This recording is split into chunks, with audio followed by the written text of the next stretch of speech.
என்ன பாய், ஏதோ பையன் பிரச்சனை பண்ணிட்டு இருக்கான்னு சொன்னீங்க, என்ன விஷயம்? ஆமா சார், ஸ்கூலுக்கு போக மாட்டான், அழுதுட்டே உட்காந்துட்டு இருக்கான், சாப்பிடவே மாட்டான் சார். ஏன்? எனக்கு பேட் வேணும், கப்பு வேணும், பால் வேணும்னு சொல்லிட்டு இருக்கான் சார். நமக்கு அதெல்லாம் தேவையா சார்? அன்னைக்கு கூட அப்படிதான். பாய், அன்னைக்கு கூட பார்த்தேன் பாய், அவன் ஏதோ டோர்னமெண்ட்ல விளையாடி கப்பு வாங்கிட்டு வந்தேன்னு சொன்னான். வாங்கிட்டு வந்தா கூட்டத்தோட போய் ஏதோ கப்பு வாங்கிட்டு வந்தா, அது எனக்கே தெரியாது. அதை பார்த்து உங்களை மாதிரி ஆளுங்க தான் சொன்னாங்க கப்பெல்லாம் வாங்கியிருக்கான், அதுலயே ரொம்ப ஆர்வமா இருக்கான்னு.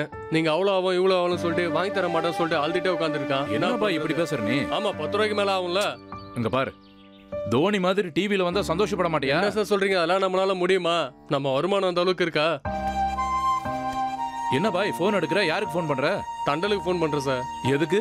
காசுக்காக கேட்டிருந்தேன். அவரு கையில பூ வச்சுட்டு காதலி கீதல அழிஞ்சிட்டு இருக்காரு, போன் எடுக்க மாட்டாரு. பாய், அதெல்லாம் ஒண்ணும் இல்ல பாய், தேவையில்லாம பழி சுமத்தாத தண்டல் மேல. அவனுக்கு ஏதோ கல்யாணமா பொண்ணு பாக்குறேன்னு சொன்னா, நானும் அவனை பார்த்தேன். சரி, தண்டலுக்கெல்லாம் வாங்க வேண்டாம், என்கிட்ட இருக்கிற காசை கொடுக்குறேன், அதை வச்சு உன் பையனுக்கு பேட் வாங்கி கொடுத்துரு. இந்த ஐயா ரொம்ப நன்றிங்க ஐயா. அட பாய், இருக்கு பண்றோம், இது எதுக்கு முகத்துக்கு நேரா சொல்லிக்கிட்டு? இப்பவே போய் பையன் கேட்டதை வாங்கி கொடு போ. ஆண்டவன் உங்களுக்கும் உங்க தம்பிக்கும் நல்ல மனசை கொடுத்துருக்கான். அதெல்லாம் இருக்க போய் தான் எங்களால மனுஷங்க சந்தோஷமா இருக்க முடியுது. போயிட்டு வா. வரங்க. போயிட்டு வா. அங்கிள் வாமா. ஏதாவது முக்கியமான விஷயமா ஃபோன் பண்ணி வர சொன்னீங்க? ஏட்டையா ஃபோன் பண்ணியிருந்தாருமா, ஏதோ முக்கியமான விஷயமா என்னங்க வர சொல்லி இருந்தாரு, அதான் உன்னையும் வர சொன்னேன். அந்த பையனை பத்தி ஏதாவது தகவல் தெரிஞ்சுதா? நானும் கேட்டமா என்ன விஷயம்னு. போன்ல வேண்டாம் நேர்ல வந்து சொல்றேன்னு சொன்னாரு. ஏதாவது முக்கியமான விஷயமா தான் இருக்கும். வர்ற நேரம் தான், இன்னும் ஆளை காணமே. ஐயா ஐயா வணக்கம் ஐயா. வணக்கம், வாங்க ஏட்டையா, உங்களை தான் எதிர்பார்த்துட்டு இருக்கோம். அப்புறம் போன்ல முக்கியமான விஷயம் சொன்னீங்களே, என்ன விஷயம்?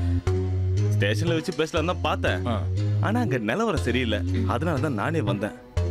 காணாம போன பையனை பத்தி ஏதாவது தகவல் கிடைச்சதா? கிடைச்சா சந்தோஷம்தாம்மா, ஆனா கிடைக்கலையே, என்ன பண்றது? எல்லா கம்ப்ளைண்ட்டுக்கும் உடனே நடவடிக்கை எடுத்து மக்களோட பிரச்சனையை தீர்க்கணும்னு ஆசையா தான் இருக்கு, ஆனா முடியலையே. ஸ்டேஷன்ல இருக்க 4 போலீஸ்காரங்களும் 4 மனநிலையில இருந்தா எப்படி குற்றவாளியை கண்டுபிடிக்க முடியும்? இப்ப நான் இங்க வந்திருக்கிறது வேற ஒரு விஷயமா. என்ன ஏட்டையா? வென விதைச்சவன் வினையா இருக்கிற மாதிரி நேத்து இன்ஸ்பெக்டர் ஸ்டேஷனுக்கு வந்து ஏதோ பொண்ணுங்களை பத்தி திட்டி புலம்பிக்கிட்டு இருந்தாரு. ஆனா அவங்க யாரு என்னன்னு தெரியலங்க ஐயா. அவர் புலம்பும் போது நான் மட்டும்தான் பக்கத்துல இருந்தேன். அவ இவனு திட்டி புலம்பிக்கிட்டு இருந்தாரு. நான் கூட அவரோட மனைவியா இருக்குமோன்னு கேட்டு பார்த்தேன், எதுக்கும் பதிலே இல்லை. ஏதோ வாழ்க்கையை வெறுத்து போன மாதிரி பேசினாரு. அதான் அதை பத்தி உங்களுக்கு ஏதாவது தெரியுமான்னு கேட்க வந்தேன். இல்ல ஏட்டையா, எனக்கு எதுவும் தெரியாது. கொஞ்ச நஞ்ச தப்பா பண்ணிருக்காரு, பல பேரோட பாவத்தை சம்பாதிச்சிருக்காரு. ஆமா ஏட்டையா, புலம்பும் போது காணாம போன பையனை பத்தி ஏதாவது சொன்னாரா? இல்லைங்க ஐயா, பொதுவா தான் புலம்புனாரு. ஆனா அவர் ஏதோ பொண்ணுங்க கிட்ட மாட்டிக்கிட்ட மாதிரி தெரியுது. அது அவரோட பர்சனல் லைஃப்லயா இல்ல வேற ஏதாவது விஷயமானு புரியலங்கய்யா. நீங்க கூட கமிஷனர் கிட்ட கம்ப்ளைண்ட் கொடுத்தீங்கல்ல? ஆமா. அதுக்கப்புறம் தான் அவர் புலம்பவே ஆரம்பிச்சாரு. குத்தம் செஞ்ச மனசு குறுகுறுன்னு தானே இருக்கும்.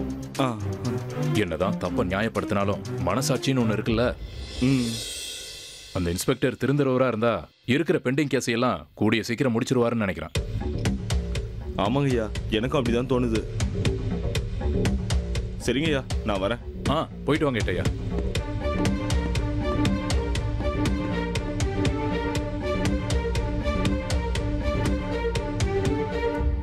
அங்கிள்.